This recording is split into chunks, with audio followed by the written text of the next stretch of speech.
I'm Dave Baker. And I'm Andrew Price. Welcome to Deep Cuts, the podcast where we pick a topic and walk you through the ins, the outs, and the nitty-gritty so you can appear like an interesting and idiosyncratic person at your next forced social function. Today's topic is... the dark history of Coca-Cola. What is Coca-Cola? I mean, do you really need an introduction? It's the most popular soda in the world, and it helped launch a soft drink empire to the point where estimates suggest 2.2 billion servings of Coca-Cola products are consumed every single day. But where did it all begin? And why don't more people talk about how Coca-Cola worked alongside the Nazis during World War II?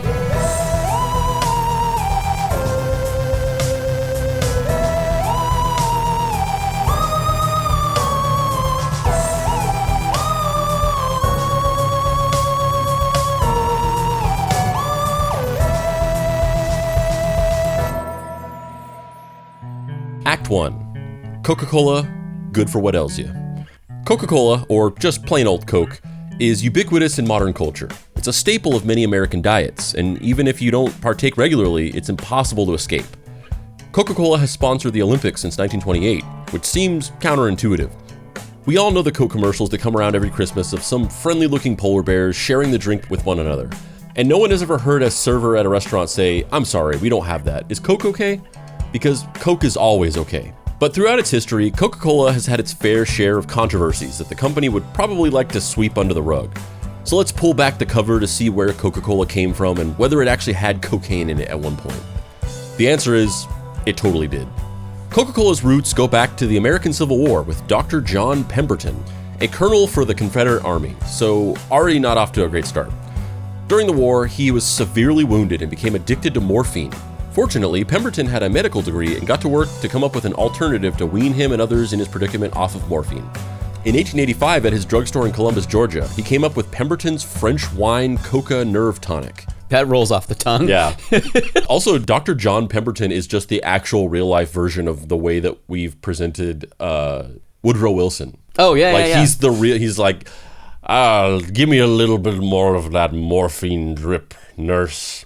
When I get home, I'm going to mix a couple of spices together and become a fucking millionaire. Have you ever had a Coca-Cola with your long bread sandwich? It's because I haven't invented it yet. The beverage contained coca, damiana, and cola nut, which was the source of its caffeine. But the piece de resistance was the inclusion of cocaethylene, which is cocaine mixed with alcohol. It was a party in a bottle, baby! Jesus Christ. I know, right? They didn't give a fuck back in the 1800s. Yeah. They're like, all right, I'm addicted to morphine. I gotta stop being addicted to morphine. How do I do that? Cocaine mixed with alcohol, aka medicine. Yeah. Coincidentally, 1885 also saw a Spanish drink rise to prominence called Cola Coca. The factory that produced the drink came about in Spain in 1880, producing a drink made from the leaves of coca plants and the fruit of cola nut trees. In 1885, Cola Coca won an innovation prize in Philadelphia. So like one twist of the butterfly's wing and we'd be drinking Cola Coca. Maybe some of us already do. Oh God, you live in the Mandela Effect universe where it's Cola Coca? Yeah. Shazam, Cola Coca. Yeah. Nelson Mandela? Yes. By sheer luck, a year after Cola Coca won the Philly Prize, Coca-Cola was officially born. Pemberton retooled the formula due to prohibition legislation that passed in Atlanta and Fulton County, removing the alcohol but keeping that sweet, sweet cocaine. Yeah, baby! I love that they're like, all right, we're taking this product to market. It's no longer just this funky little thing that I'm selling in my drugstore. It's going to be a nationally distributed product for everybody, including children. And they're like, wait a minute, John, you realize we have to change it, right? And he's like, of course we have to change it. Are you insane? We couldn't just put this product out into the world. It would be disastrous. And he's like, yeah, of course. So, we got to remove one of the ingredients. He's like, yeah, of course. The alcohol. Keep the cocaine. Yeah, no, the cocaine is that's what the coca is. That's we can't strip it of the cocaine. We'd have to change the name. I'm not a liar. I can't put out a drink called Coca-Cola and there's no fucking cocaine in it. Look at this face. Does this face look like a face that's been addicted to morphine and then got addicted to cocaine to try and ease my morphine addiction and then got addicted to alcohol and decided to make a drink with fucking cocaine and alcohol to take the cocaine out? Listen. No. listen, we'll take the cocaine out, and then we're going to rename it after you, and the drink is going to be called Bitcha Pansy. Coca-Cola actually owes its name to Pemberton's bookkeeper, Frank M. Robinson, who suggested the alternative Coca-Cola with each word starting with C rather than Coca-Cola with cola starting with a K. Think of him as Coke's Justin Timberlake being like, lose the K, add a C, it's cleaner. Also, that's funny that they were like, okay, there's already a product, which, like, what the fuck? We invented a drink that has cocaine in it, and then somebody else just already did that? Like, what are the fucking odds of that? Well, it's the same thing as that Ben Cooper Spider-Man costume that we did an episode on, where it's like Ben Cooper had a costume that was very similar to Spider-Man's costume, but it's all one word. It's sold Spider-Man without that space and the hyphen. And then Marvel was like, no, ours is so different. It's the exact same fucking costume, but now it has a hyphen in it. Yeah. You can't sue us. Yeah. And then in this case, they were just like, flip the words around, put a hyphen in between it, and then just change the C to a K. Yeah, it's plausible deniability. And he's like, why K? And he's like, well, I was a general in the Confederate Army. That's also Robinson's handwriting on the classic Coca-Cola script found on every can. He made a grand total of $0 for his contributions. My God, Frank Robinson was the Iwerks of Coca-Cola. Yep. He was like, flip that shit, reverse it, put a K in there. Here's my little John Hancock, take out the alcohol, leave the cocaine in. All right, bye. Mic drop. Died penniless and alone, I'm sure. Yep. On May 29th, 1886, the very first advertisement for Coca-Cola ran in the Atlanta Journal. All right, so we got this advertisement, the first Coca-Cola advertisement. What do you think about this, Dave? Coca-Cola, delicious, refreshing, exhilarating, invigorating, the new and popular soda fountain drink containing the properties of the wonderful coca plant and famous coconuts, for sale by Willis Vayable or Nunnally and Rawson. Yeah, that's an ad. It's kind of actually funny how anticlimactic it is. It's just, it looks like any kind of like classified ad in a newspaper today. Yeah, this might as well say like Pemberton seeking big-tittied woman. Yes, which is the next ad after that. It's not a particularly alluring ad. Like, you would imagine that it has like a nice illustration of like a bottle with like fizz coming out of it, making you, thirsty. They didn't know how to sell it yet. Yeah, more kind of like evocative language to describe it, but it's just like, we have a drink now. Did you know that drink? Are you interested in drink? Because we can drink now. It's a testament to just, we talked about this on another episode where it's like, back in the day, they just hadn't done a lot of shit. So it was like easier to do stuff. Oh yeah, that was the Davis episode. Yeah. Because, like, this is number one, the biggest, best-selling beverage of all time. And it also might be one of at least the top 10, like, brands of all time, top 10 companies of all time. Like, this is one of the most powerful brands and companies in the world in history. The way that they started out advertising themselves was just like, Coca-Cola, it's a drink, get it. And people did. Yeah, they did. I wonder if that was because it had some sort of addictive nature.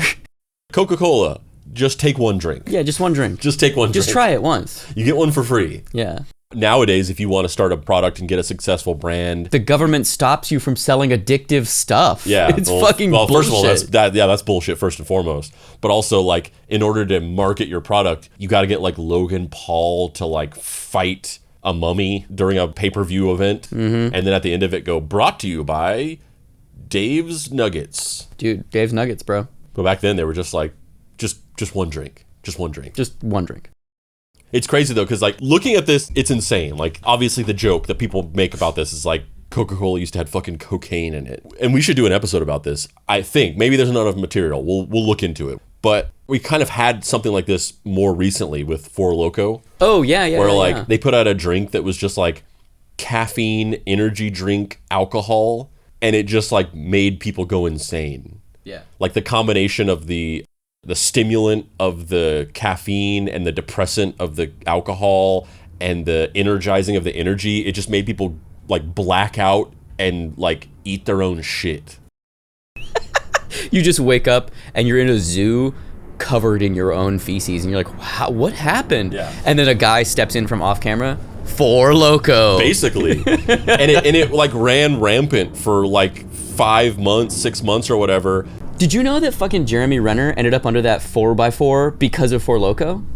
Yes. He got up and he was like, what happened to my body? And then somebody's like, Four Loko. After like 6 months, the government stepped in and they were like, wait a minute, we can't have this. This has got to stop. Yeah. And then they, changed it. Now, Four Loko still exists, but it's just like an alcoholic beverage. Like they took out the caffeine and the stuff that make you go insane. Four Loko. I love the idea that like all of these natural or celebrity early demises, like Anne Heche dying in that car accident. It was Four Loko. Four Loko. They're all commercials for Four Loko. Yeah. It's a selling point that it makes you so blacked out that you just fucking die or get horribly maimed.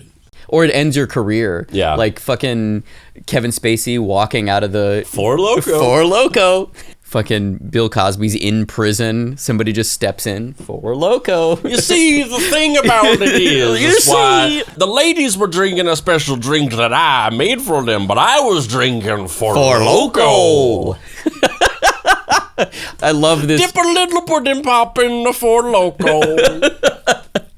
Yeah. Dude, Putin's not going to be sending like, ballistic missiles into fucking Ukraine. He's just going to be shipping fucking flats of Four Loko.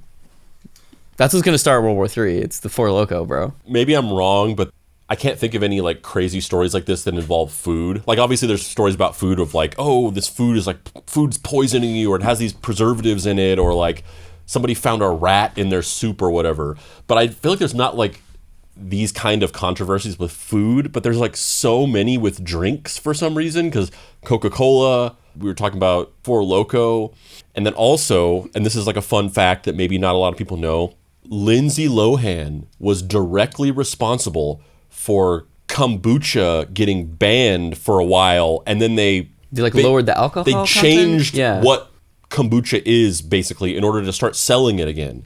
Because kombucha was a thing that was starting to get popular in like 2011 or something like that with, like hipsters and stuff. I definitely had my fair share of it. And then Lindsay Lohan was on house arrest, and she had like a thing where it detected her blood alcohol level, and if it went above a certain level, her ankle bracelet would go off and tell the cops. And it went off. And she was like, I'm not drinking. I'm just drinking a lot of kombucha.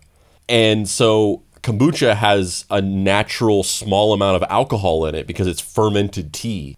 It's some small amount that you could drink 10 of them and you wouldn't feel like any kind of alcohol effects. But what if this is a conspiracy theory and she was actually just like super fucked up on Four Loko? I think she was, yeah. She's just like, I was drinking a kombucha. And then the guy steps in and goes, Four Loko. The camera pans around and she's just covered in shit.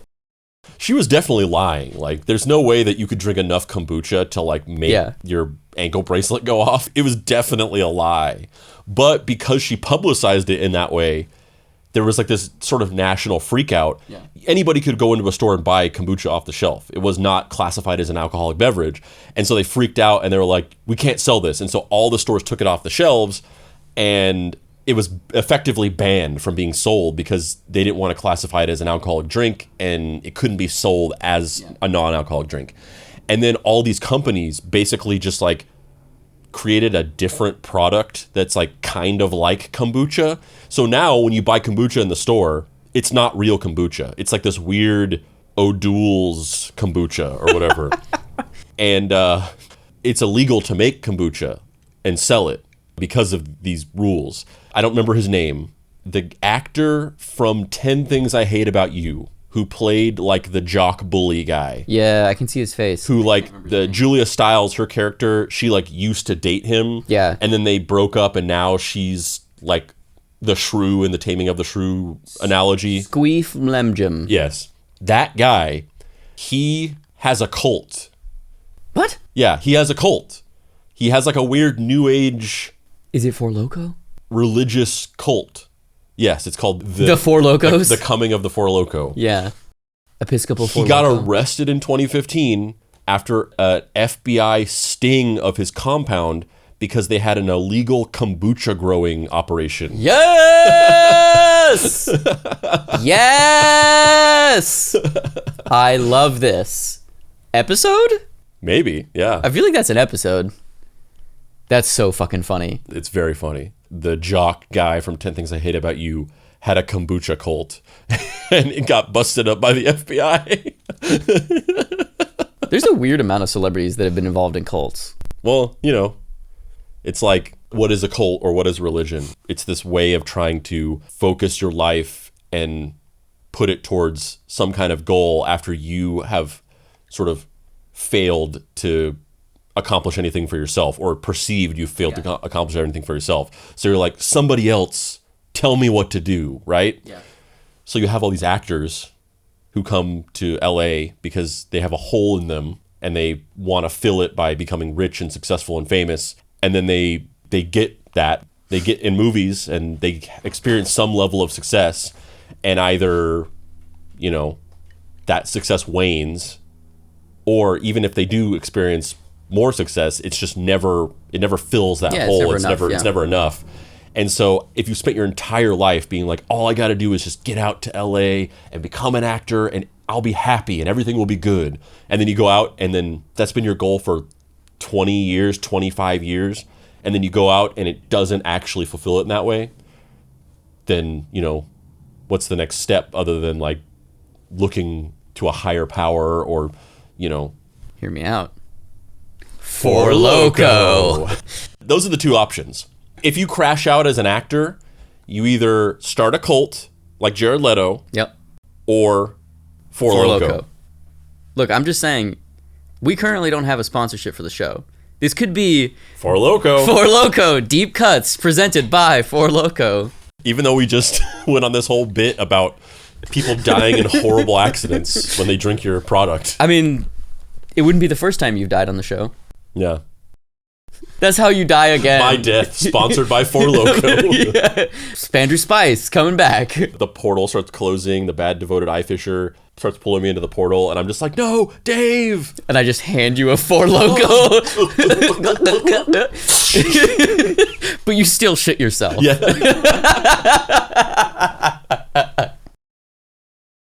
Man, if we could go back and do it again. If we could only go back in time. We could get that sweet For Loco sponsorship. Yeah.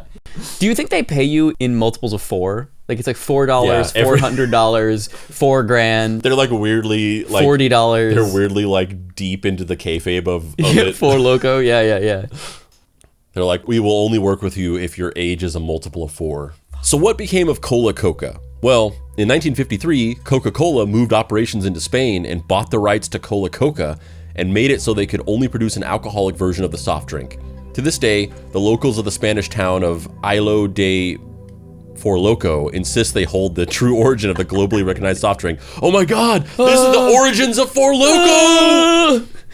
No, it's Ilo de Malferit. Yeah. But what if this was the origins of For Loco? I would love it. This is a stealth For Loco origin story episode. Let's stop and talk about this before we get into the dark. Before we get into the darkness, let's play in the light. What are your thoughts on Coca-Cola Classic? Are you a fan? Do you drink it? Are you more of an RC Cola guy? Unlike you fucking with Sprite? I do fuck with Sprite a bit. But unlike you and your maniacal devotion to Mountain Dew Baja Blast Zero, because I know what sodas you drink, I'm not a big soda guy. I'm really not. So, you know, I've had Coca-Cola. It's a drink and it's nice every once in a while. But honestly, a lot of the videos that you see of like people like getting the rust off of the batteries in their car by just pouring Coca-Cola on it. Like I saw that shit in probably like junior high or high school and I was like, I don't think I'm gonna drink Coca-Cola anymore. That's scary. I feel the opposite way. You saw that and you were like, fuck it, my arteries need whatever that is. No, because that's a testament to the insane chemistry of how our stomachs work. Our stomachs are built to neutralize acidity and create like a pH balance. So like when we drink that, like yes, it can dissolve rust on a car battery, but then we drink it and our stomach is like, fuck you, acidity. Now you're neutral, bitch. I ate enough garbage. That one specific is just like, nah, I'm okay. Well, yeah, I mean, but you're a big Coke person? I wouldn't say, well, no, yeah, sure. Yeah. Yes, obviously you're rampant Coke. For Loco. For Loco. I like Coke a lot, and I don't drink That's true. I was about to say I've never seen you drink Coke before, but I've seen you drink a lot of Coke. Because whenever we go to Denny's, we love Denny's. Sponsor us, Denny's. Sponsor us, Denny's. You always get a veggie cheeseburger and a Coke. I like Coke. I don't really drink full sugar sodas anymore, partially because, you know, it's like the difference between... The majesty of Baja Blast Zero is just that. The difference between a 0-calorie soda and a regular soda is 0 calories or 250. It's a no-brainer to drink the diet or 0-calorie version, especially now. Like, even 10 years ago, the 0-calorie version of a soda was like dramatically worse. But now, with all the technology that they've developed and stuff, 0-calorie soda just basically tastes the same. Like, it has a slight different taste, but it's like there's no reason not to drink it if you like soda. Yeah, I was gonna say, I think I just don't really like soda. Yeah, I don't drink full sugar sodas anymore, but I like regular Coke in the can, which is like the American version with corn syrup. It's still good. I still like it. It's got that nostalgic classic taste. But then you've got the Mexican Coke, comes in a bottle. It's cane sugar, no corn syrup. Even better, especially when it's ice cold. But I'm a Coke Zero guy. I drink a lot of Coke Zero. It's delicious. Is Coke Zero the mistress to Mountain Dew Baja Blast Zero? Yes. Where like whenever you're like feeling frisky and you're like, I need to mix it up, you go to your Gumad Coke Zero. Yeah, 100%. And sometimes it's like introduce a third into, you know. Sometimes you're just double fisting both? Oh, wow. Mm-hmm. But what I was going to say is, while I like Coke a lot, it'd be interesting to live in that alternate dimension where Coca became the predominant one, because what I was going to say is, and I don't remember, have you been to Italy? No. Yeah, so whenever we went to Italy, you know, trying out the local cuisines and things like that, and, you know, in Italy they have like their own cola, which is, it's different than like American cola. And when I mean that, I mean like any kind of cola, like whether it's Coke or Pepsi or RC Cola, they all have like a similar type of taste to them, a similar vibe. And you're like, yeah, this is a cola. This is what cola tastes like, even if the taste varies from brand to brand. But in Italy, their cola is like a different thing. And I actually like it better. There's actually an Italian deli / grocery store down the street called Pinocchio's. And they have an Italian cola, and it's delicious. Or maybe it's just normal Coca-Cola. And you're just like, but I'm in Italy. Well, no, I'm just gonna say because it's called fucking Pinocchio's, so everything there's just like they're lying about it. No, it's just all a lie. They just take regular stuff and put it into different packages. Yeah. Could be. But yeah, Italian cola has more of a kind of like spicy, herbally taste to it. Interesting. And I enjoy it. My wife doesn't like it. She doesn't like anything that has like a herbal spice taste to it, but it's delicious. As for Coca-Cola, it was first sold at Jacob's Pharmacy in Atlanta, Georgia, where it went for 5 cents a glass and sold as a patent medicine. Pemberton claimed it could cure a ton of diseases such as nerve disorders, morphine addiction, headaches, indigestion, and impotence. I feel like it causes all of those things.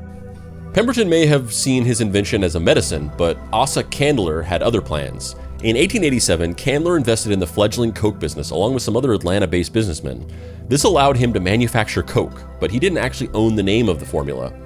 He tried launching some other soda drinks during this time with a formula he had under names like Yum Yum and Coke with a K, but they all failed. Coca-Cola was the major success, and he wanted more control. In March of 1888, the Coca-Cola Company had properly incorporated, and later that year on August 16th, Pemberton died. He left the rights to the Coca-Cola name to his wife, Anne Eliza Clifford Lewis, and the formula to his son, Charlie Pemberton. Legend has it that Candler approached Lewis at her husband's funeral to buy the name rights off of her for $300 while she was still grieving.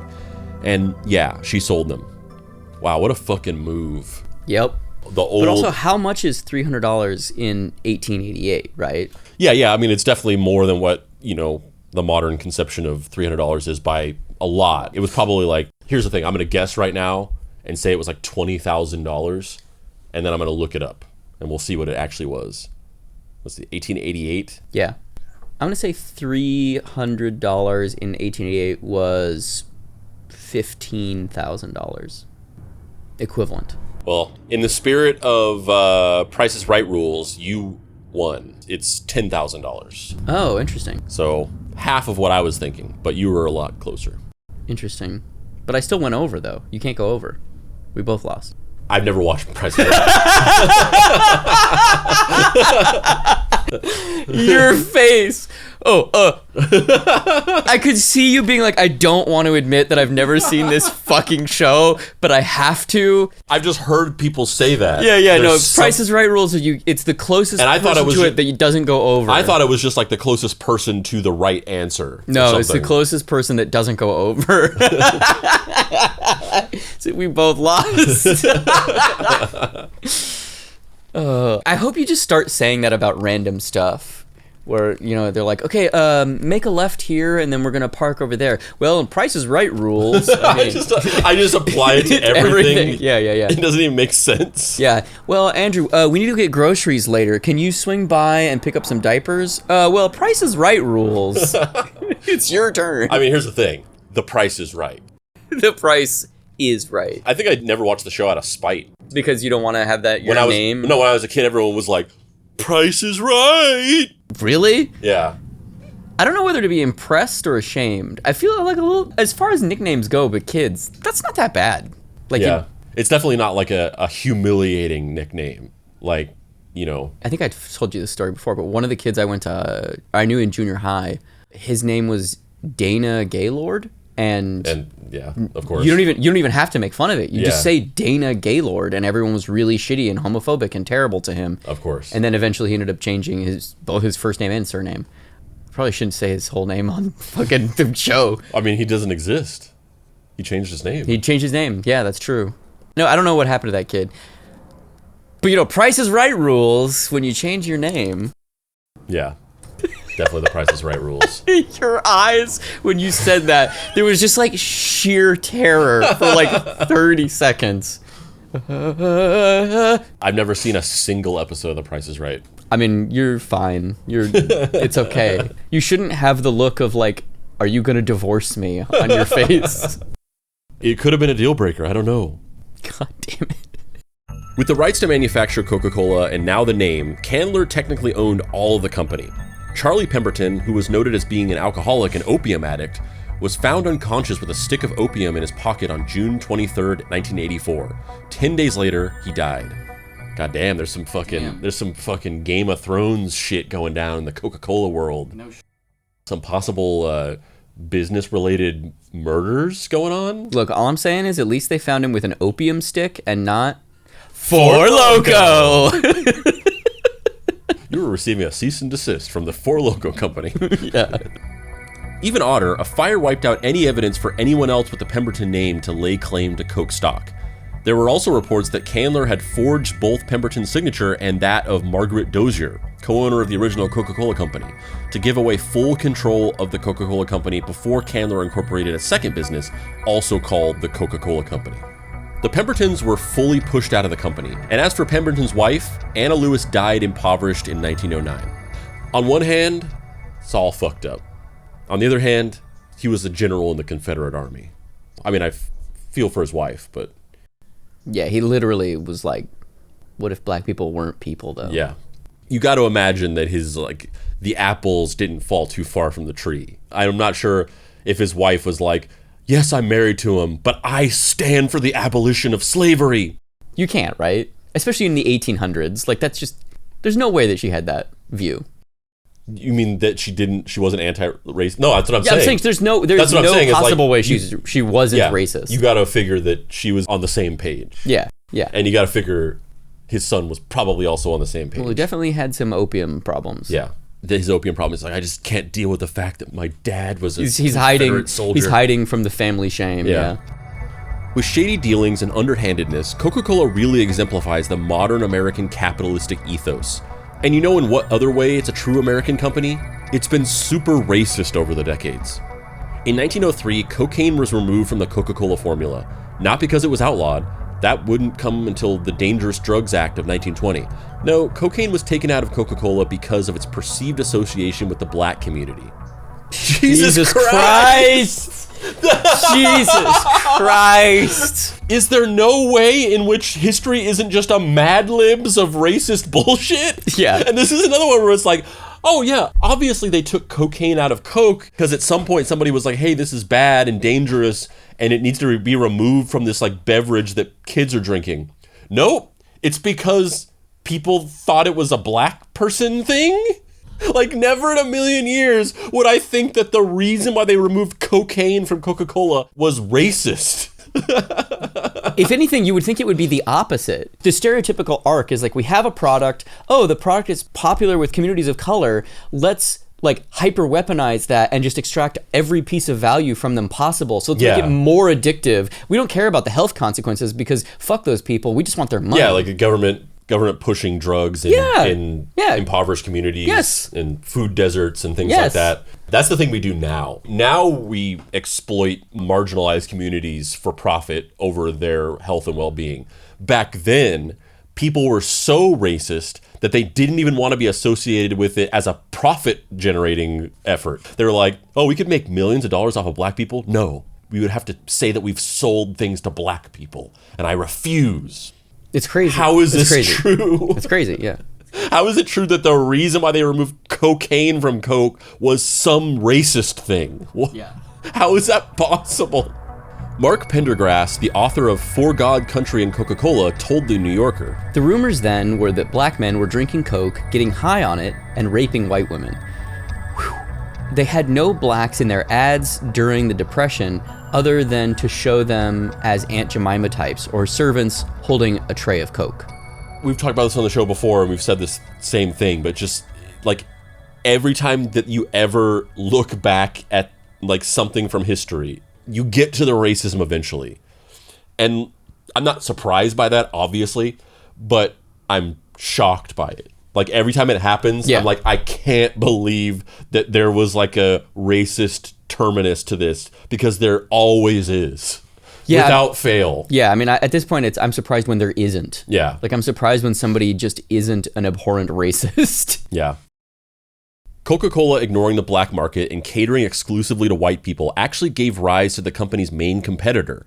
I mean, obviously, we haven't even got there, but they're referring to Pepsi. That's crazy because I didn't know this. For some reason, I saw a bunch of videos talking about how black people love Pepsi. I mean, I know it got marketed to them heavily in the 80s. I didn't know any of this. So, like, now it's, like, all making sense. Like, oh, this product was specifically designed and marketed to the black community from the beginning. So there's obviously some kind of lineage there where over time, you know, passed down from generation to generation, like, this is, like, the preferred brand because it was marketed to, you know, our family, you know, back in the day. But I've just seen a lot of videos of black people being like, yeah, Pepsi, that's the best drink or whatever. And I was like, really? I never knew of this stereotype.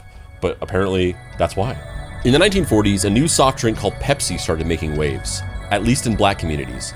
They marketed exclusively to that demographic and hired black sales reps to market the drink in urban areas, as well as black models to appear in Pepsi ads featured in publications black communities were more likely to read.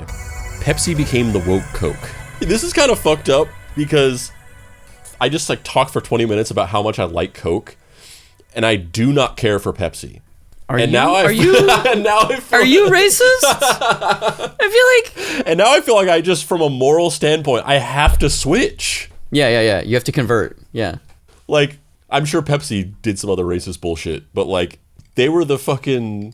I mean, the OG anti-racist kings. What's the fake sugar that both companies use?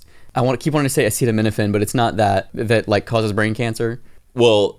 That's not true, but it's not true. Aspartame. Yeah, it's not true. No, that's like I could rant for an hour and a half about the misinformation about artificial sweeteners, but we'll just leave it at that. Well, then never mind, because I was gonna say they all use these fucking artificial sweeteners to give people brain cancer, so fuck it, whatever. But I guess that's not true. I don't know. Frankly, I don't care it either way because I don't know anything about sodas because I don't really drink soda. But there's no way that Coke and Pepsi haven't both done fucked up stuff. Oh, 100%. I mean, if nothing else, Pepsi did that fucking Kardashian or Kylie Jenner ad or whatever, where the protest with the flower and all the police brutality, have a Pepsi. Yeah, I mean, of course I'm joking. There's no way that any massive corporation, let alone one that has like persisted for like 100 years. Yeah, there's no way that they have not left like fucking metaphorical and literal bodies in their wake. There's also, I think, a difference between putting actual cocaine in your drink and like making an ad that's in poor taste during one of the largest social uprisings in American history. Yeah.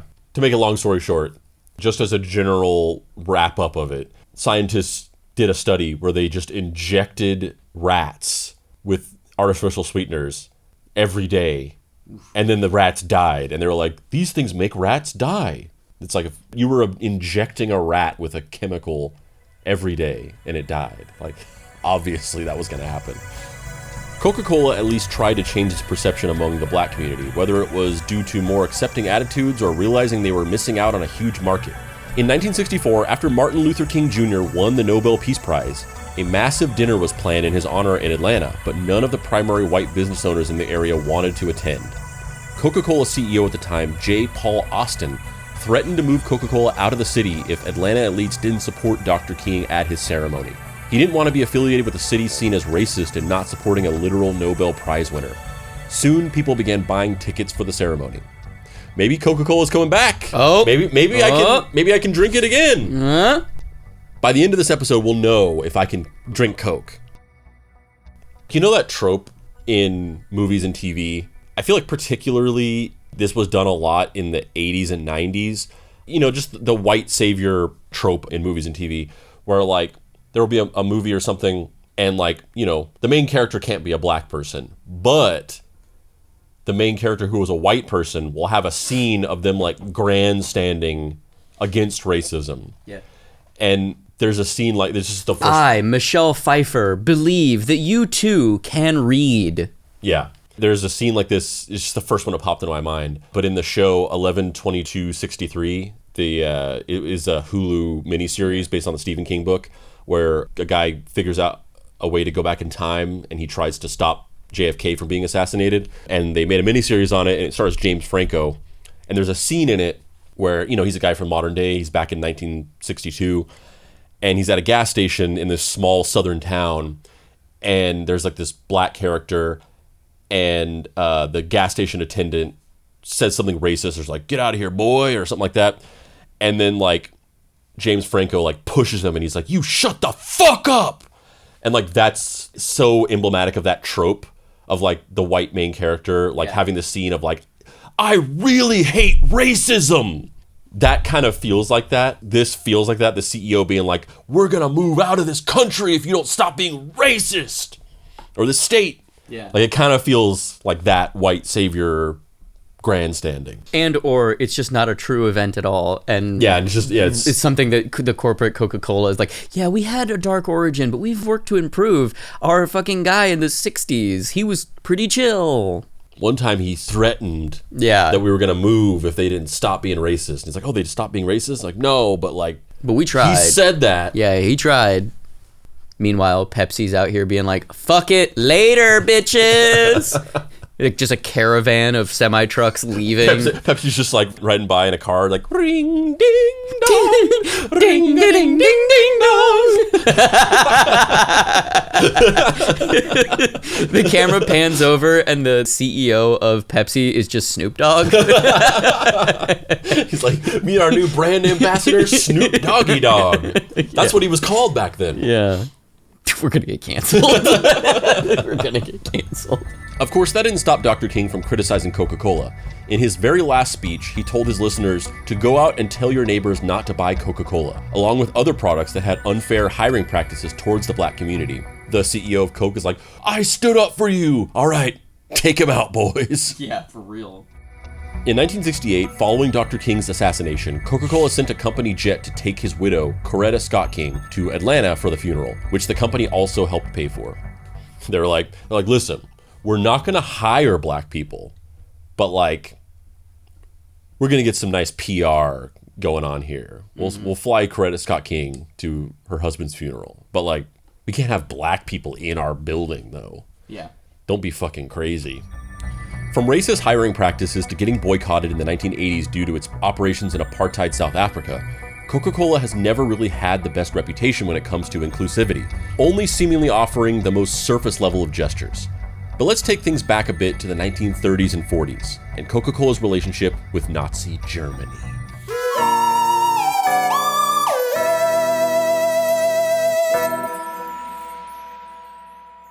Speaking of empty moral grandstanding, you have anything to plug, Dave?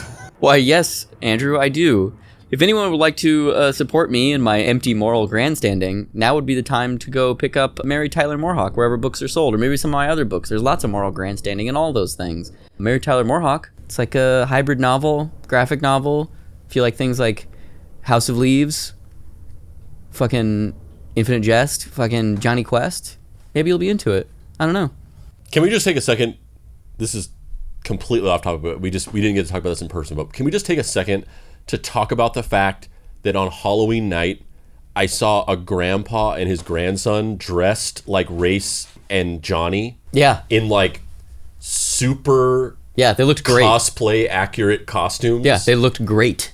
I was kind of livid I wasn't there. It was the best thing I've ever seen. Yeah. And that kid's hair was perfect Johnny Quest. Yeah. It was amazing. Like, because every year we go trick-or-treating in Toluca Lake, where it's just like basically all these industry people live there. And so this big like block of neighborhood, hundreds of people go out there, and every yard is like movie quality special effects. There's like fucking animatronic monsters and people in these like insanely elaborate costumes and like haunted houses and things like that. Like they go all out. We've gone trick-or-treating there for the last 10 years, like before my kids were even born. I used to go out there with my roommates, and then I started going with my wife, and then we started taking our kids there. And, it's just a bunch of like rich movie industry, yuppie, Toluca Lake people. And there's just this old man and his grandson. Like the story just told itself. Oh, yeah. Of like, he's like a huge Johnny Quest fan. He showed his grandson. Like it was like a fucking Norman Rockwell painting happening in front of me that just actually was like a Doug Wilde illustration. Doug Wilde illustration. Yeah. Yeah, I was livid when you sent me that. I was like, oh, I can't believe I didn't see this in person. It was so great. It was amazing. And I tried to get a better picture, but I also didn't like. It's weird. I'm yeah. like I'm not the type of weirdo who's gonna be like, can I fucking take a photo? Yeah. But you sent me a photo that looks like you were photographing a Bigfoot. It was a Bigfoot.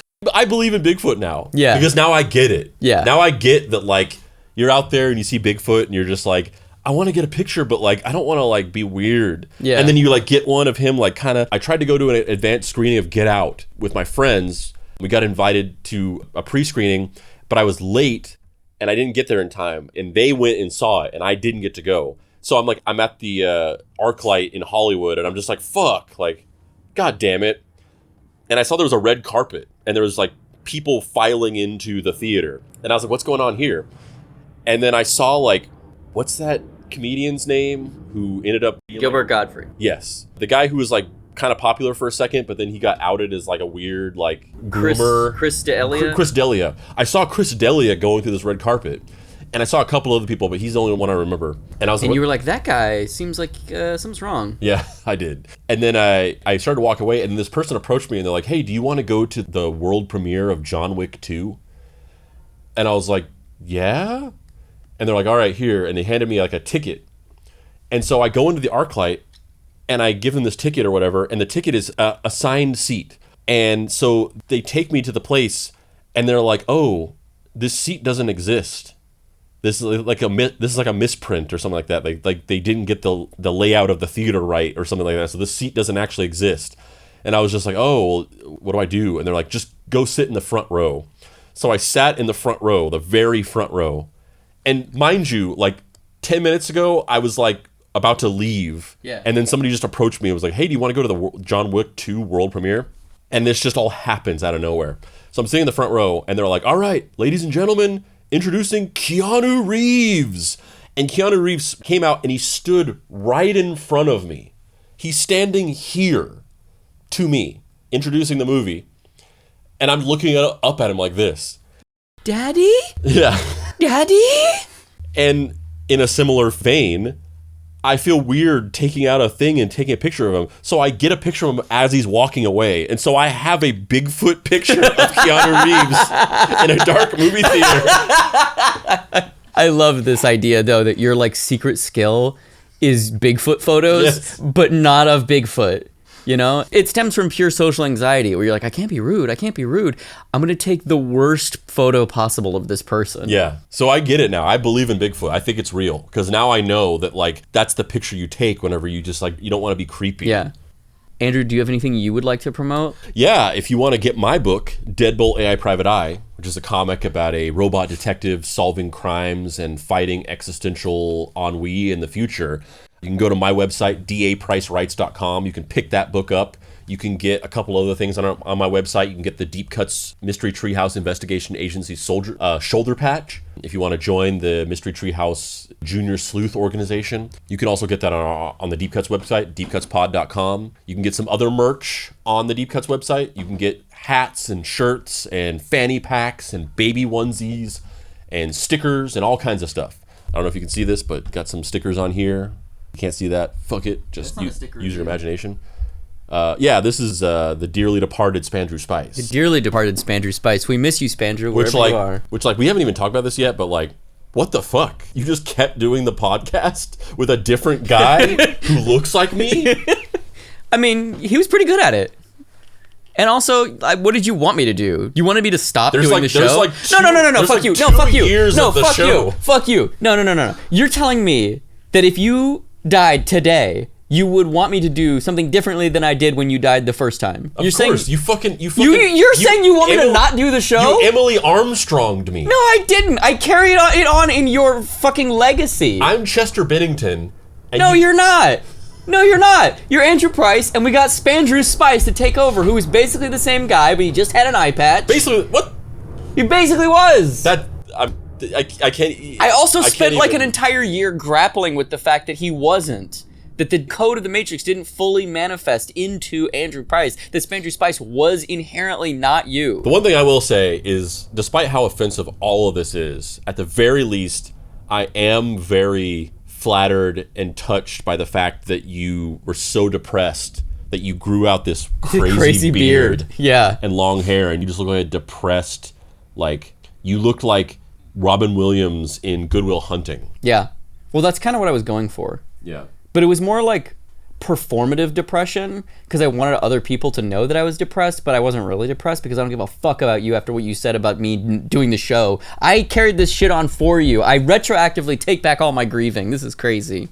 God damn it. Fuck you. If you want to get some merch for this show that's going to end after this episode, you can go to deepcutspod.com. You can pick up that merch there. You can follow us on social media. On YouTube, search Deep Cuts on YouTube.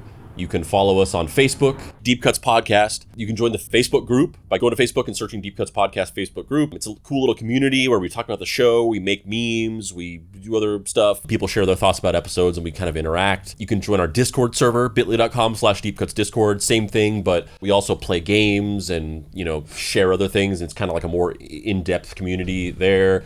You can follow us on Instagram by going to @DeepCutsPod. You can follow us on TikTok @Mystery Treehouse, which you might also be seeing this on. And you can follow Dave on onlyfans.com/grieffetish. Yes.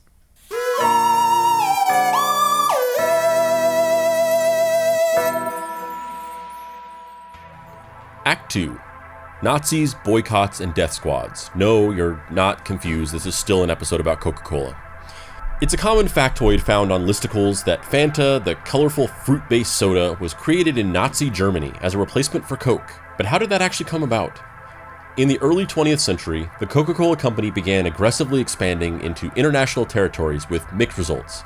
French Coca-Cola ended up making a bunch of people sick due to unhygienic bottling practices. Robert W. Woodruff instituted a new department to oversee foreign operations to ensure greater consistency across plants. This meant the Coca-Cola company would provide all of the flavoring while each country was responsible for its bottling practice and sugar. With everyone around the world now exposed to true Coca-Cola, as well as ample advertising throughout the 1928 Olympics, Coca-Cola became synonymous with American exceptionalism. Even with that, Germany-based Coca-Cola struggled due to poor bookkeeping. In 1933, Adolf Hitler rose to power, and it was also around this time that Max Kite, often described as imposing and domineering, took over Coke's marketing throughout Germany. This involved yet another heavy advertising campaign during the 1936 Olympic Games in Berlin. Coke ads were emblazoned across the city, often alongside swastikas. All right, despite that dark sentence, we got a German Coca-Cola ad from the 1930s. What do you think about this, Dave? So it's a kind of neoclassicist illustration of a man wearing a worker's shirt, kind of tilting his head back heroically and drinking Coke. And there's like a tagline that's like a drawn, almost like note that's on top of the ad that says, "Durst cute Kiern Felkenskite? Skint? I don't know. It says stuff in German. And then next to that, it says, Trink Coca-Cola, which is very fun. I like the word trink. Honestly, if this wasn't in German, I would be like, oh, this is like a World War II U.S. propaganda ad. Like, yeah, that's what I was going to say. Is like, once again, similar to the other ad, not a particularly appetizing or alluring advertisement. Like, this doesn't make me salivate and want to drink a Coke. This makes me want to run away because the Nazi army is coming for me. Yeah, no shit, right? It's a total, like, fascist-looking propaganda ad, but it's just for Coca-Cola for some reason. Coke ads could be found on trucks at Hitler Youth rallies, and Kite himself discussed Coke's dominance at a convention he held for the 1,500 salesmen and bottlers for Coke operations in Germany. Journalist Ralph McGill reported there being a giant picture of Hitler that covered the entire back wall, a picture that inspired frequent stiff-arm salutes and shouts of "Heil Hitler!" Kite lit a massive Sig Heil in Hitler's honor while proclaiming, "We know we will reach our goal only if we muster all our powers in a total effort. Our marvelous drink has the power of endurance to continue this march to success." Kite didn't formally join the Nazi Party, and Woodruff would later say in future investigation that he prevented top Nazi officials from joining the branch in senior positions. But reports suggest he was more than happy to work with the Third Reich to keep Coca-Cola prominent. In a statement to Business Insider in 2021, the Coca-Cola company stated, "We do not have any indication that Kite did this." After the attack on Pearl Harbor on December 7, 1941, the American government drew upon the Trading with Enemy Act of 1917 to cut off ties with Axis powers, including Germany. That meant that Kite's German Coca-Cola factory could no longer receive syrup from the American plant. Any American company was effectively cut off and couldn't manufacture products, but Kite wanted to keep going, so he set to work developing a new kind of soda that would be exclusive to Germany. The plan was to make something similar to Coke that was caffeinated and had sort of an unidentifiable taste. And to come up with this taste, he began sorting through waste from other food companies, mostly consisting of fruit pulp like apple fibers and whey. What is whey? Whey is a milk-based protein. It's a protein derived from milk. Interesting. So, I'm a vegetarian. My whole family is. You don't say. At one point, we found out that McDonald's fries were not vegetarian because basically the fries used to be cooked in beef tallow, as a lot of things at McDonald's used to be. And then they changed to cooking them in vegetable oil, I think. Mm-hmm. And people complained that the taste wasn't good. Oh, so they went back? So they started adding a beef flavoring to the fries. So fries are cooked in vegetable oil with a beef flavoring to give them a similar taste to the way that they tasted when they were cooked in beef tallow. So I found this out and we were like, oh shit, like the fries aren't vegetarian, they have beef in them. So we stopped eating McDonald's fries. But then I found out that they're not vegetarian, they're not vegan, because the beef flavoring is actually not real beef. It's a beef-like flavoring that's made from whey, and whey is derived from milk. So they're not vegan, but they are vegetarian. Milk fries, baby! Milk fries! It's a milk-derived protein. The resulting product wasn't as dark as Coke, more resembling ginger ale, and Kite tasked his team to come up with a name for it, urging them to explore their fantasies. And so Fanta was made and became a huge hit, thanks in part to it being one of the few last sugary beverages allotted to the German people. So we have a Fanta ad here, which it isn't too interesting, so you probably don't have to spend that much time talking about it, but... The interesting thing to be about this ad is that the perspective of the coaster on the bottom of the drawing, it's a painted illustration of a bottle, it says Fanta in white lettering over the bottle, and the bottle's just kind of sitting there on a kind of green background, like an olive green background. The perspective of the bottle is straight on. The perspective of the coaster is more like a 3/4 angle. Yeah, in real life, the bottle would be sitting on a coaster that was at like a 45-degree angle on the table. Yeah, I love it. Did you know this about I did Fanta? not. Did you even know that Fanta was a Coca-Cola product? Literally no. Yeah. You know what I know about Fanta? Fanta, wanna Fanta. That's all I got. Yeah, the reason why I ask is because you seem particularly ignorant of any food-based information. You could have just stopped there. You could have just stopped at ignorant. Anything that involves food, you just know nothing about it. Yeah, pretty much. There's something about your brain where you see something about food and you shut down. Oh, 100%. Yeah. But I also just don't like food that much. I know. I think that's probably why. Yeah. It's just not a topic of interest in your life. No, like at all. Yeah. But yeah, I mean, I know more about the blue milk in Star Wars than I know about any real food. Yeah, 100%. That's totally true. But yeah, Fanta was created so that Coca-Cola could keep selling product in Nazi Germany. I guess I'm just like a problematic drinker. Oh yeah. Because that's the thing is like, so going to what you said for a second, Fanta got really popular in the US again, I guess, or maybe for the first time. I don't know if it was popular before, but it got really popular in the early 2000s because they had that advertising campaign, the "Wanna Fanta, don't you wanna?" And based on those advertisements, which were like a bunch of like Afro-Latina women singing, I just assumed it was like a South American drink. Yeah, I did too. Yeah. The name kind of sounds like it's something South American or Spanish or something, and I just assumed that. And I learned this, which I just thought was so crazy, that it's actually German, and the name means, I forget what the name means, but it's a German word. But I've never cared for Fanta because in the US, Fanta is like orange soda, grape soda, strawberry soda, and I just don't really care for those sodas that much. Like, I've never cared for those fruit sodas. But in Europe, Fanta is a completely different thing. It's just a different drink. Like when they brought Fanta to the United States, they changed it to like, I guess, fundamentally more Americanized flavors.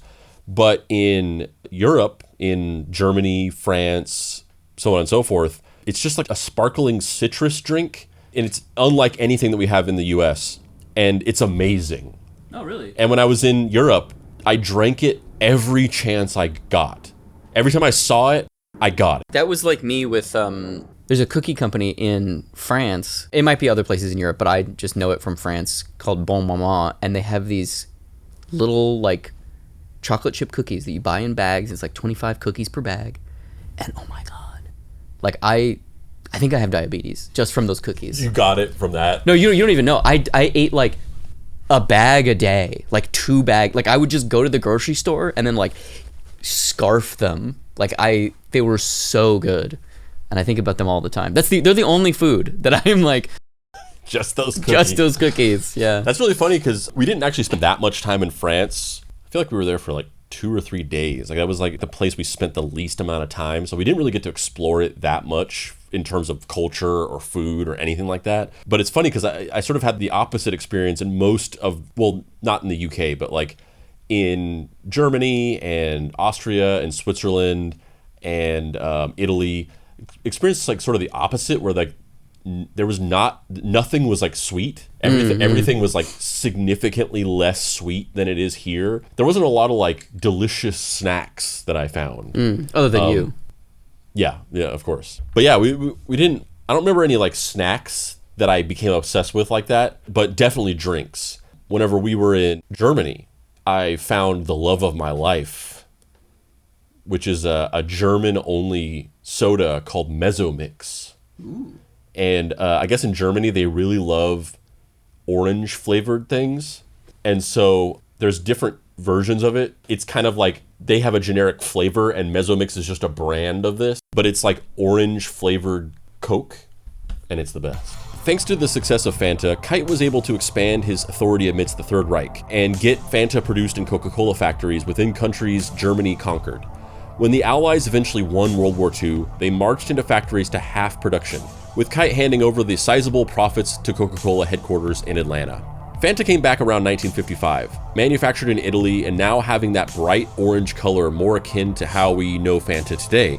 But Fanta will forever be linked to the Nazis, as evidenced by the backlash that occurred when it released this commercial in 2015 to celebrate the soda's 75th anniversary, alluding to the birth of Fanta as the good old times and generally overlooking the soda's ties with the Nazis. It had English subtitles, and I was thinking that I would just read them, but that was going way too fast. Yeah. So obviously that was just a guy speaking in German, but he's going through the history of Fanta and obviously not acknowledging the Nazi stuff, yeah.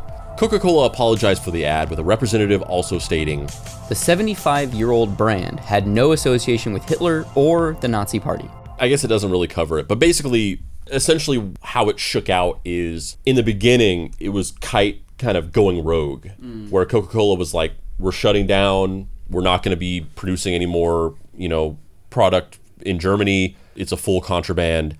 And then he was like, fuck that, I got this whole operation, I got this factory, all these workers, like, I'm going to keep going. And then it was him going rogue and inventing this thing. But then, like, halfway through it, at first Coca-Cola was like, what the fuck are you doing? But then halfway through it, they were like, well, it's making money. Maybe this is fine. And then by the time World War II ended, then they were just like, oh, this is just one of our flagship brands in Germany. And they just fully embraced it. Coca-Cola is yet another company that had morally dubious ties to the Nazi Party. While business owners like Henry Ford were straight up Nazi sympathizers, others kept things more neutral, like Walter Teagle of Standard Oil, who didn't take sides but still did deals with the Nazis. It may be no surprise that a company over a century old had racist policies and collaborated with the Nazis, and there's so much more to Coca-Cola that tends to get overlooked. So let's look at a grab bag of atrocities the company has been affiliated with over the years. Coca-Cola was a major employer in South Africa at the height of apartheid. In the 1970s, Coca-Cola bragged about how it had black employees at these plants, only for it to be later revealed the black workers were only making about 1/3 of their white counterparts. The company also followed all apartheid laws, which included maintaining separate facilities on the basis of race. Bad. It's even worse because that particular brand of corporate rainbow capitalism, where it's like, we are leading the way in diversity. Look at these black employees that work at our company. They're being kept in a segregated area and they're paid 1/3 of the price. But we have black people that work for us. A full boycott was called in the 1980s, and Coca-Cola once again tried to brag about its support, stating how it would divest from the canning company but would still, of course, sell Coke products. Beverage industry analyst Hugh Zirkulin even said how the company would see no financial difference from the divestment. Coke, like many other companies, sadly, also had a history with animal testing. One such study, financed by NutraSweet, involved cutting open the faces of chimpanzees to study nerve impulses used in the perception of sweet tastes. Coca-Cola, along with PepsiCo, agreed to stop the uses of animal studies in 2007. Bad. Jesus Christ, that's bad. Some Island of Dr. Moreau shit. Yeah, that's not good. That's not just like, oh, we like injected these animals with this thing and saw what happened. They're just like slicing open faces? That's not good. I'm not a fan of this. Obviously, there's sort of like a complicated legacy of animal testing because it's bad and it's cruel. But also, like, we've made many like medical advances because of animal testing, and it's like, okay, like that's really fucked up, but like also we like cured this disease, or Yeah. Like but like they're fucking slicing open faces For just like, how sweet is this bullshit? Yeah, like let's slice open this chimpanzee's face and just see if like when he tastes this sweet thing, if he goes which he doesn't, because his face is sliced open. Also, he's a fucking chimpanzee. Why do these chimps hate all these sweet flavors? Because their faces are sliced open. Bet Four Loko never did that. I was just gonna say, you know who didn't do that? Four Loko. They did their animal testing on young college students. Yeah, they did. In the open market. Yeah, like you should. Yes. They're like, let's just release this, and the first 10,000 customers will be the guinea pigs. Yeah. Coca-Cola has also depleted water sources of numerous countries, even striking a full-blown crisis in India. That's also not good. We should do an episode about Nestle. They're the real perpetrators of the water resource wars, where they'll like buy up water supplies in African countries and South American countries, and then they'll like withhold it from the public. And there will be like water crises where like all of the public water supply is like contaminated, and there's like pregnant mothers who are having miscarriages because they're drinking this water. And then like Nestle has bought up all the fucking water, and then they're like, we'll sell it to you for a premium. Not good. Locals accuse the corporation of draining local groundwater supplies, with many communities reporting severe water shortages. The company was also accused of contributing to ever-increasing drought conditions, impacting local farmers that depend on that water. Coke attempted to address this by partnering with the Indian Central Groundwater Authority and by installing rainwater harvesting systems in over 24 of its plants. Which is like, let's just assume that these things are being done in good faith. Like, Which they're not. Coca-Cola is like, they have a negative impact and then they genuinely want to help and right it. Let's just say that. These things keep happening. It's like, maybe this all isn't worth a little Coca-Cola. Even if they were genuinely trying to right these wrongs, like, these things keep happening. You keep like offsetting the homeostasis of the planet Earth with your business practices constantly. I don't know if we need this, you know? Do we need this? Do we need you constantly trying to figure out how to counterbalance your horrible environmental destroying practices just for us to be able to have Coca-Cola? I don't think so, but a lot of people, I think, probably don't give a shit. A lot of people are like, I love Coke. Well, that's of course the problem. It's not that like any given person would co-sign any of these things. They just don't care. Yep. Deep Cuts, the podcast that cares. Four Loko. Moment of empathy provided by Four Loko. Yeah. The Deep Cuts moment of empathy. It's time for the Deep Cuts extreme moment of empathy brought to you by Four Loko. It's just like a sad kid crying in some war-torn country. We just look at a picture up on the screen of just some sad, and we're just like, oh.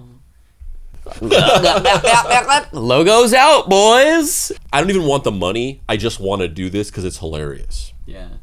I've never consumed Four Loko, and I'm going to be transparent. If we get sponsored, I won't. But I will drink water out of a Four Loko can and pretend that it is Four Loko. Like the way that they used to do in the early 2000s at Warped Tour, they would have special Warped Tour only cans of Monster that were actually water. I love it. So that people could just drink water instead of pounding Monster, but it would look like they were drinking Monster. Love it. There's also the little matter of the Colombian death squads. Trade unions around the world called for a boycott of Coca-Cola in the 2000s upon revelation of locally owned bottlers in Colombia hiring illegal paramilitary groups of the United Self-Defense Forces of Colombia to threaten, intimidate, and kill union workers. Reports suggest 9 union members across these bottling plants were killed over the course of 13 years. Not good. This led to the court case Sinal Trainal versus Coca-Cola Company, which sought $500 million in damages for the deaths of 3 of those workers under the Alien Tort Claims Act. A U.S. district court eventually dismissed the suit against the Coca-Cola Company as the alleged wrongdoing was too far removed from having any kind of origin within the United States. Bleak. Not our responsibility. Happens somewhere else. Nah. What happens in South America stays in South America. The ruling was appealed but ultimately upheld by the U.S. Court of Appeals for the 11th Circuit, which ruled in favor of Coca-Cola due to a lack of evidence linking to the actions of the paramilitary organizations to Coca-Cola or the Colombian government. One of the newer boycotts to have emerged against Coca-Cola came when the company initially refused to pull out of its Russian operations upon that country's invasion of Ukraine. 2 days after the initial report came, Coca-Cola released a statement announcing its suspension of operations within Russia. Here's the thing about that though. Like, the embargoes on Russia were kind of different from the Nazi embargoes because, like, and once again, it doesn't really matter. Like, Russians don't need Coca-Cola. But this, yeah, I was going to say, are you defending Russia in this, or are you, what's going on? Well, but here's the thing. Sanctions only affect the people of a country. Like, when you sanction a country where you're like, we're pulling out support, we're pulling out food, you're just starving the citizens of the country. And obviously, it's not really doing anything to the country because they're still going strong. But, you know, I guess people don't need Coca-Cola, so it's not that big of a deal. Yeah. But I don't put that on the same level of murdering employees. Yeah, I would agree. For better and worse, Coca-Cola is truly an all-American company with numerous facets to a seedy history, all in the name of selling a product the world would probably be fine with if it never came out. Before we leave you though, here's one final weird aspect of Coca-Cola's history. Mexico has some of the highest Coke consumption rates in the world, with each person of Chiapas, Mexico drinking an average of 2.2 liters of Coke per day. That's a lot of Coke! That's a lot of Coke! Puts me to shame. Chiapas is also home to the Coca-Cola Church, where instead of drinking wine, they drink Coke because, according to the church parishioners, burping purges evil from your soul. I mean... I love that. Dude. I'm joining that church. What happens though if you burp Four Loko? You just burp out your actual soul. You just burp out your intestines? Yeah. Your soul leaves your body and then you become like a untethered, ethereal being without age or time. This story is very sad, very weird.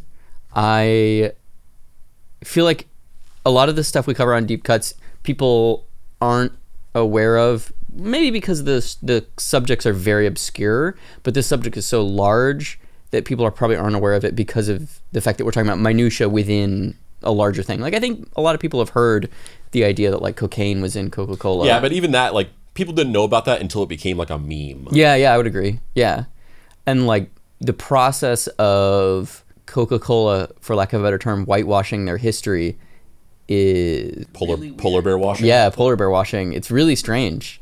And I mean, from the company perspective, like, what else do you do, right? Like, yeah, I understand that they're doing that, but also from the fact that corporations should not be people, fuck that.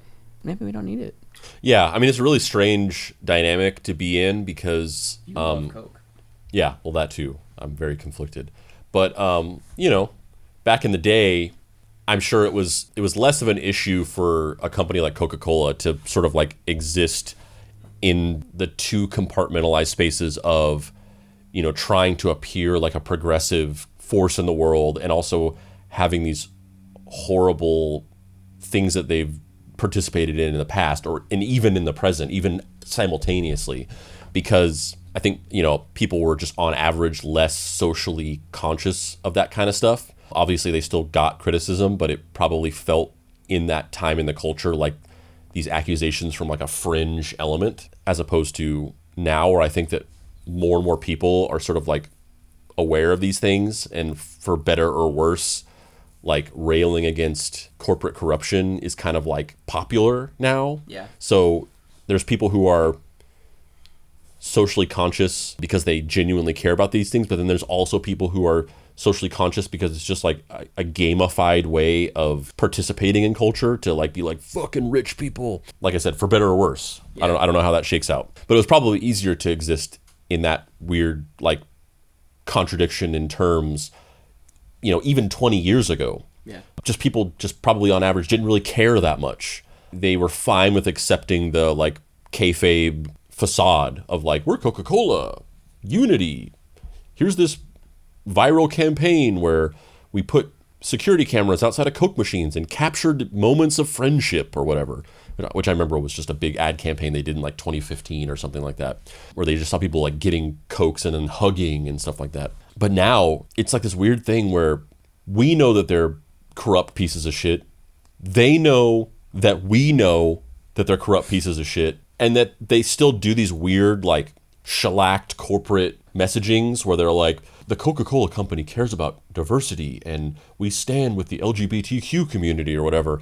And like, they know that we know that it's bullshit, but it's like this weird dance of kayfabe that we're both doing where like people are openly vocal about these corruptions that exist in the world.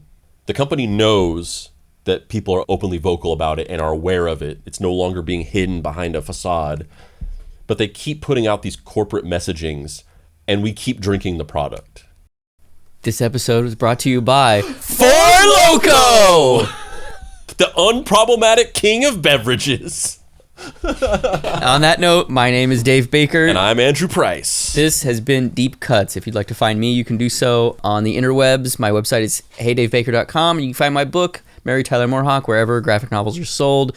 Andrew, where can people find you on the internet? You can check out my website, dapricewrites.com, where you can pick up my book, Deadbolt AI Private Eye, which is a comic about a robot detective solving crimes in the future. You can also get Deep Cuts merch by going to deepcutspod.com, where we offer shirts, hats, baby onesies, fanny packs, coffee mugs, coasters, everything and all of the above. We also have the Mystery Treehouse Investigation Agency Junior Sleuth shoulder patch that you can pick up on there, designed by Dave himself, the Dave Baker. You can follow us on social media by going to Deep Cuts Podcast on Facebook. You can join our Facebook group, the Deep Cuts Podcast Facebook group, where we talk about the show, we make memes, other cool stuff. You can follow us on YouTube, searching Deep Cuts Podcast. You can follow us on Instagram at Deep Cuts Pod. You can follow us on TikTok at Mystery Treehouse. And you can follow me on TikTok at Dead Boy Detective.